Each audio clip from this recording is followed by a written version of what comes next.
नमस्कार, मैं ओमकार शास्त्री। मैं यहाँ पर आपके सामने प्रस्तुत करने वाला हूँ कक्षा 8वीं की संस्कृत की पुस्तक, जिसमें से हम यहाँ पर 11वां पाठ प्रारंभ करने वाले हैं।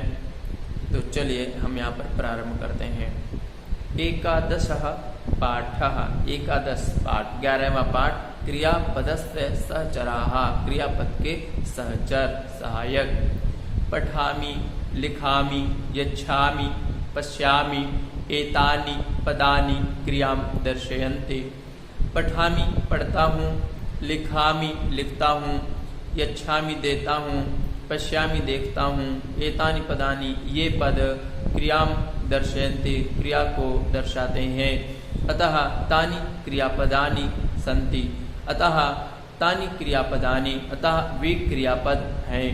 वाक्ये क्रियापदस्य नैके सहचराः, वाक्य में क्रियापद के अनेक सहचर हैं, सहायक हैं। जानीमः तान् सर्वान्, तान् सर्वान् उन सबको जानीमः आइए जानते हैं। अत्र का क्रिया लेखनम, अत्र यहाँ का क्रिया कौन सी क्रिया है? लेखनम, यहाँ पर लिखने की क्रिया है। कः लिखति, कौन लिखता है? गौरवः लिखति, गौरव लिखता है। गौरवः इति कर्ता, गौरव करता है। कार्य को करने वाला क्या हो, कौन है? गौरव। गौरवः किम लिखति, गौरव क्या लिखता है? गौरवः निबंधम लिखति, गौरव निबंध को लिखता है। निबंधम इति कर्म, निबंधम, निबंध जो है वह कर्म है। गौरवः केन निबंधम लिखति, गौरव केन किससे निबंधम लिखति, किससे निबंध लिखता है, किसकी सहायता से निबंध लिखता है? गौरवः लेखन्या निबंधम लिखति, गौरव पेन के माध्यम से, पेन की सहायता से निबंधम लिखति, गौरव पेन की सहायता से निबंध को लिखता है।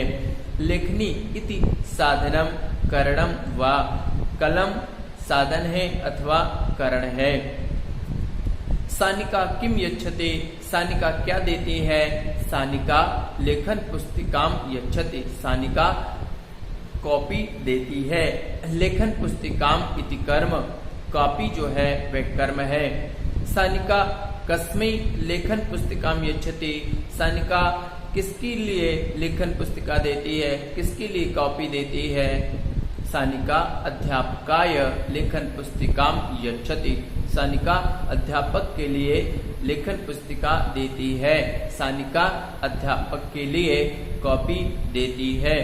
अध्यापकाय इति संप्रदानम, अध्यापक के लिए यहाँ पर जो शब्द है अध्यापकाय वह संप्रदानम है, संप्रदान है। सानिका गौरवः च किम पश्यतः, सानिका और गौरव किम पश्यतः क्या देखते हैं? सानिका गौरवः च आम्रफलम पश्यतः, सानिका और गौरव आम्रफल को देखते हैं, आम को देखते हैं। आम्रफलम इति कर्म, आम्रफलम क्या है? कर्म है। आम्रफलम कस्मात् पतति, आम किससे गिरता है? आम्रफलम वृक्षात् पतति, आम्रफल आम वृक्ष से गिरता है। वृक्षात् इति उपादानम, वृक्ष से, ये जो शब्द है वृक्षात्, यह अपादानम, अपादान है। आम्रफलम कुत्र पतति, आम का फल कहाँ से गिरता है? सॉरी, आम का फल कहाँ गिरता है? आम्रफलम अंगणे पतति, आम आंगन में गिरता है। अंगणे इति अधिकरणम, आंगन यहाँ पर जो है वह अधिकरण है। अंगणे जो शब्द है वह अधिकरण है। कार्य को करने वाला जो होता है उसे कर्ता कहते हैं, और कर्ता जिसकी सबसे अधिक इच्छा करता है, कर्ता जिसको सबसे अधिक चाहता है उससे कर्म कहते हैं। उसके बाद करण किसको कहते हैं? कर्ता जिसके माध्यम से कोई कार्य करता है उससे करण कहते हैं अथवा साधन कहते हैं। उसके बाद करण से संप्रदान के लिए, संप्रदान किसे कहते हैं? जब किसी व्यक्ति को कोई चीज दी जाए तो जिसको चीज दी जा रही होती है उसमें संप्रदान होता है, वह संप्रदान कारक होता है।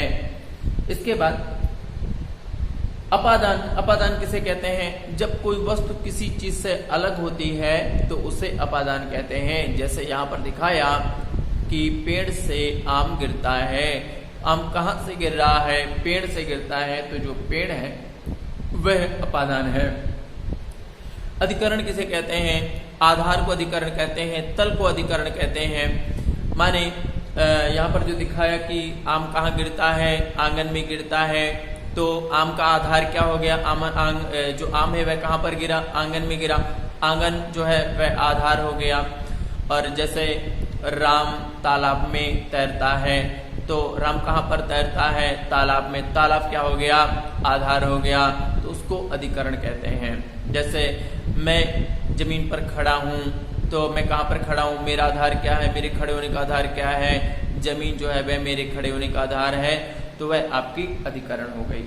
तो यहाँ पर हमने क्रियापदों के माध्यम से कारकों को देखा।